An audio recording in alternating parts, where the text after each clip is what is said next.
Uma vida com propósitos, de Rick Warren. A partir de agora entraremos nos capítulos do quinto e último propósito do livro, intitulado Você foi feito para uma missão. Dia 36. Feito para uma missão. Assim como me deste uma missão no mundo, eu dei a eles uma missão no mundo. João, capítulo 17, versículo 18. O que mais me interessa é terminar o que Deus começou, a tarefa de que o Senhor Jesus me incumbiu. Atos, capítulo 20, versículo 24. Você foi feito para uma missão. Deus está atuando no mundo e quer que você se junte a Ele. Essa atribuição é conhecida como sua missão. O Senhor quer que você tenha tanto um ministério no corpo de Cristo quanto uma missão no mundo. O ministério é seu serviço com os que creem. Colossenses, capítulo 1, versículo 25. Ver também 1 Coríntios, capítulo 12, versículo 5. E a missão é seu serviço com os que não creem. Cumprir sua missão no mundo é o quinto propósito de Deus para a sua vida. A missão de sua vida é tanto participativa quanto particular. Parte dela é uma responsabilidade compartilhada com todos os outros cristãos e parte é uma tarefa exclusivamente sua. Nos próximos capítulos falaremos sobre ambas. A palavra missão tem sua raiz no termo latino enviar. Ser cristão consiste também em ser enviado ao mundo como representante de Jesus Cristo, que diz: Assim como o Pai me enviou, eu os envio. João, capítulo 20, versículo 21. Jesus entendeu nitidamente a missão que tinha neste mundo. Quando estava com 12 anos de idade, disse: Eu devo tratar dos negócios de meu pai. Lucas, capítulo 2, versículo 49. E 21 anos mais tarde, morrendo na cruz, ele exclamou: Está consumado. João, capítulo 19, versículo 30. Como os suportes que mantêm os livros de pé, essas duas declarações expressam o sentido de uma vida plena, dirigida por um propósito. Jesus completou a missão que lhe foi confiada pelo Pai. A missão de Jesus na Terra é nossa missão agora, pois somos o corpo de Cristo. Aquilo que ele fez ao seu corpo físico, devemos dar prosseguimento em seu corpo espiritual, a Igreja. Que missão é essa? Apresentar Deus às pessoas. A Bíblia diz: Deus nos transforma de inimigos em amigos dele. E Deus nos deu a tarefa de fazer com que os outros também sejam amigos dele. 2 Coríntios, capítulo 5, versículo 18. Deus quer resgatar o ser humano das mãos de Satanás e reconciliá-lo consigo, para que possamos cumprir os 5 propósitos para os quais ele nos criou: amá-lo, fazer parte de sua família, tornar-nos semelhantes a ele, servi-lo e contar aos outros a respeito dele. Pelo fato de lhe pertencermos, Deus nos usa para alcançarmos outras pessoas. Ele nos salva e então nos envia. A Bíblia diz: fomos enviados para falar em nome de Cristo. 2 Coríntios, capítulo 5, versículo 20. Somos os mensageiros do amor de Deus e de seus propósitos para o mundo. A importância de sua missão. Cumprir sua missão aqui é parte essencial do que representa viver para a glória de Deus. A Bíblia apresenta várias razões pelas quais sua missão é tão importante. Sua missão é a continuação da missão terrena de Jesus. Como seus seguidores, devemos continuar o que Jesus começou. Cristo nos chama não apenas para vir a Ele, mas também para ir por Ele. Sua missão é tão importante que Jesus a repetiu 5 vezes, de 5 maneiras diferentes, em 5 diferentes livros da Bíblia.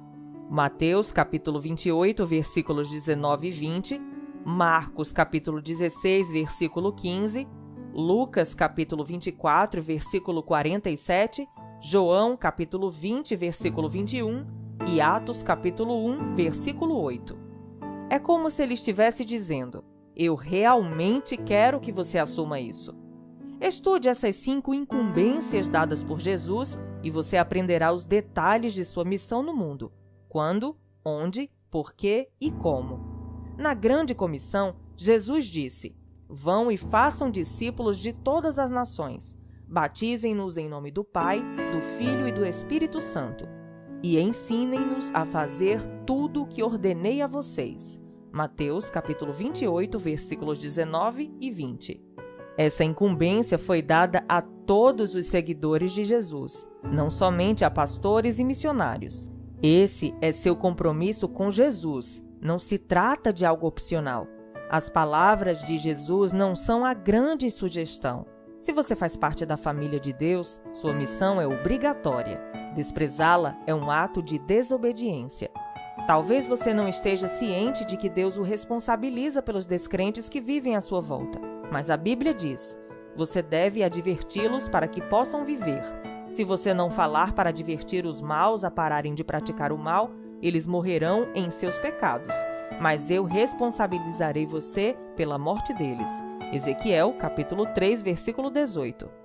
Você pode ser o único cristão que algumas pessoas irão conhecer, e sua missão é contar a eles a respeito de Jesus. Sua missão é um privilégio formidável. Embora seja uma grande responsabilidade, é também uma imensa honra ser usado por Deus. Paulo disse: todas essas novas vêm de Deus, que nos trouxe de volta a si mesmo por meio daquilo que Cristo Jesus fez. E Deus nos deu o privilégio de insistir com todos para que se tornem aceitáveis diante dele e se reconciliem com ele. 2 Coríntios, capítulo 5, versículo 18. Sua missão envolve dois grandes privilégios: trabalhar com Deus e representá-lo. Somos parceiros do Senhor na construção de seu reino. Paulo nos chama colaboradores e diz que somos companheiros de trabalho de Deus. Isso está em 2 Coríntios, capítulo 6, versículo 1. Jesus assegurou nossa salvação, aceitou-nos em sua família, deu-nos seu Espírito Santo e então nos tornou seus representantes no mundo. Que privilégio! A Bíblia diz: somos representantes de Cristo. Deus nos usa para persuadir homens e mulheres a deixar as diferenças de lado e ingressar na obra de Deus e para reconciliar o ser humano com Ele.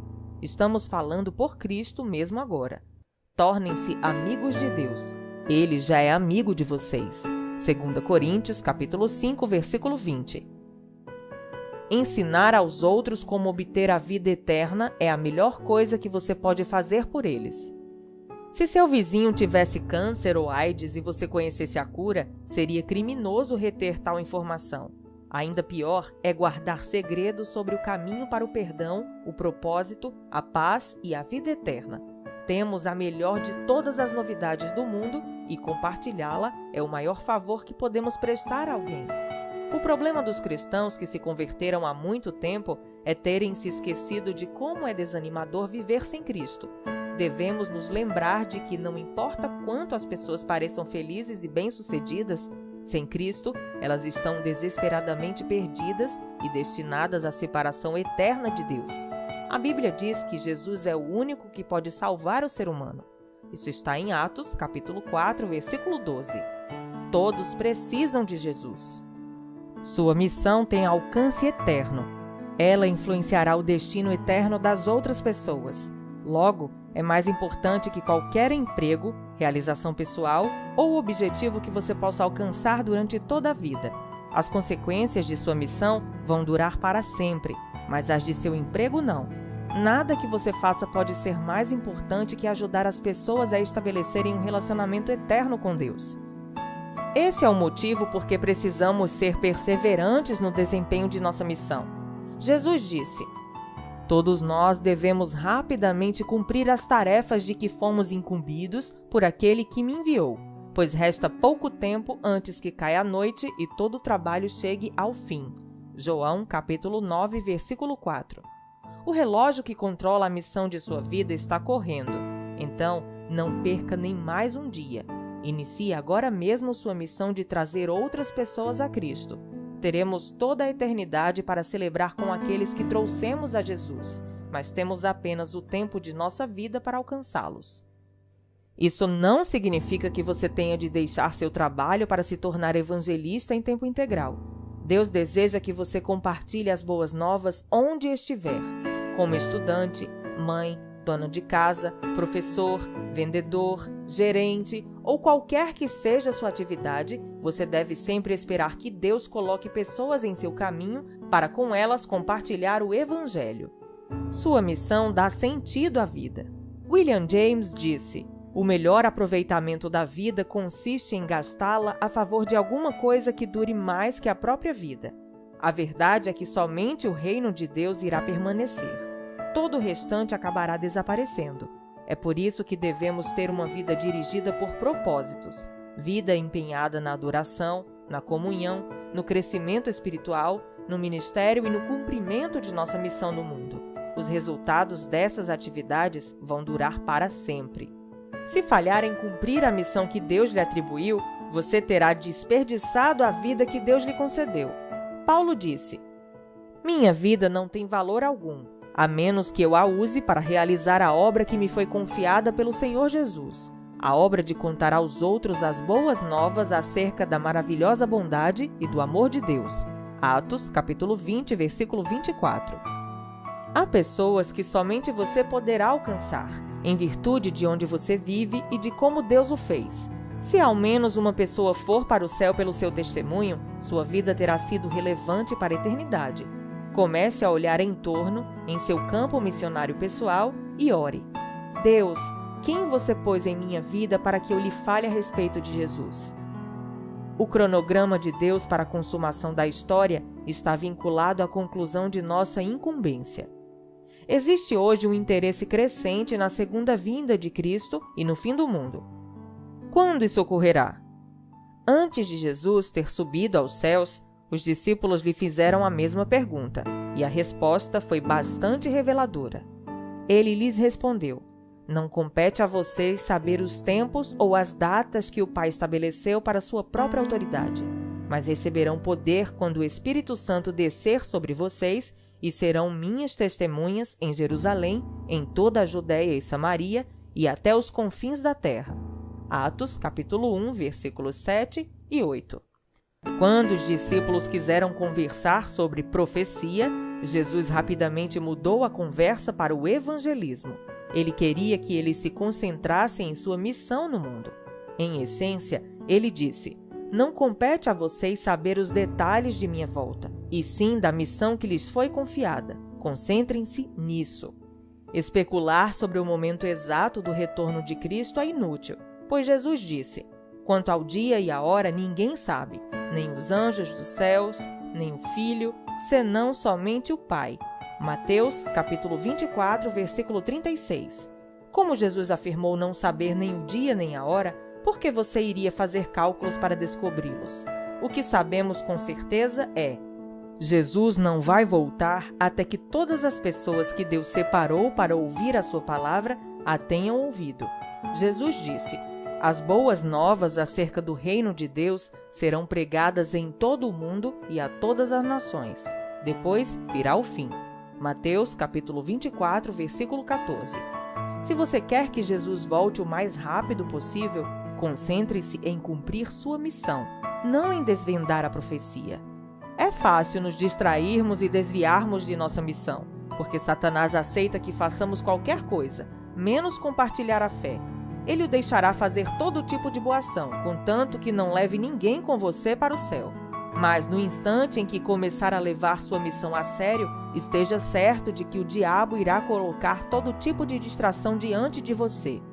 Quando isso acontecer, lembre-se das palavras de Jesus: "Todo aquele que se deixa desviar do trabalho que eu planejo para ele, não está apto para o reino de Deus." Lucas, capítulo 9, versículo 62. Quanto lhe custará cumprir sua missão? Cumprir sua missão vai exigir que você abandone seus planos pessoais e assuma os planos de Deus para a vida. Você não pode apenas acumulá-la com todas as outras coisas que gostaria de fazer. Você deve orar como Jesus: "Pai, se queres, afasta de mim este cálice. Contudo, não seja feita a minha vontade, mas a tua." Lucas, capítulo 22, versículo 42. Submeta privilégios, expectativas, sonhos, planos e ambições a Deus.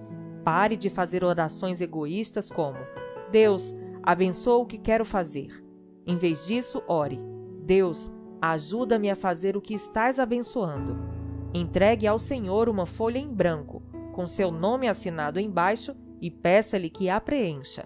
A Bíblia diz: Entreguem-se inteiramente a Deus, o corpo todo, pois que vocês voltaram da morte e desejam ser instrumentos nas mãos de Deus, usados para seus bons propósitos. Romanos, capítulo 6, versículo 13. Comprometendo-se em realizar sua missão, não importando o preço a pagar, você experimentará a bênção de Deus de uma forma que poucas pessoas experimentaram. Não há quase nada que Ele não faça pelo homem ou pela mulher que se comprometa em servir o reino de Deus. Jesus prometeu: Deus dará a todos vocês tudo de que precisam no dia a dia, se vocês viverem para Ele e fizerem do reino de Deus a sua preocupação principal. Mateus, capítulo 6, versículo 33. Mais um para Jesus. Meu pai foi pastor por mais de 50 anos, servindo principalmente em igrejas pequenas da zona rural. Era um simples pregador, mas era alguém com uma missão. Sua atividade favorita era levar grupos de voluntários ao exterior, a fim de erguer igrejas para pequenas congregações. Durante sua vida, ele ergueu mais de 150 igrejas por todo o mundo. Em 1999, meu pai morreu de câncer. Na última semana de vida, a doença o mantinha em estado de semiconsciência quase às 24 horas do dia. Quando sonhava, falava alto sobre o que estava sonhando. Sentado ao lado de sua cama, aprendi muito sobre meu pai, apenas escutando seus sonhos. Ele revivia os projetos de construção, um após o outro. Certa noite, em seus últimos momentos, enquanto minha mulher, minha sobrinha e eu estávamos a seu lado, ele ficou subitamente agitado e tentou levantar-se da cama. Obviamente estava muito fraco e minha mulher insistiu em que ele voltasse a se deitar.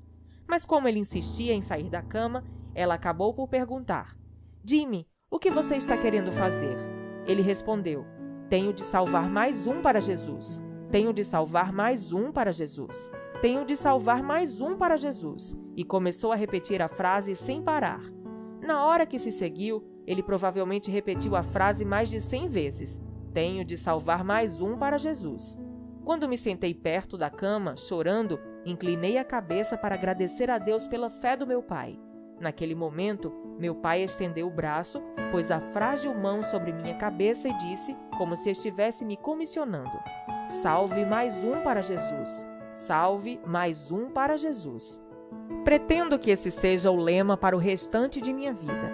E também o convido a considerar esse objetivo o foco de sua vida, porque nada fará diferença maior na eternidade.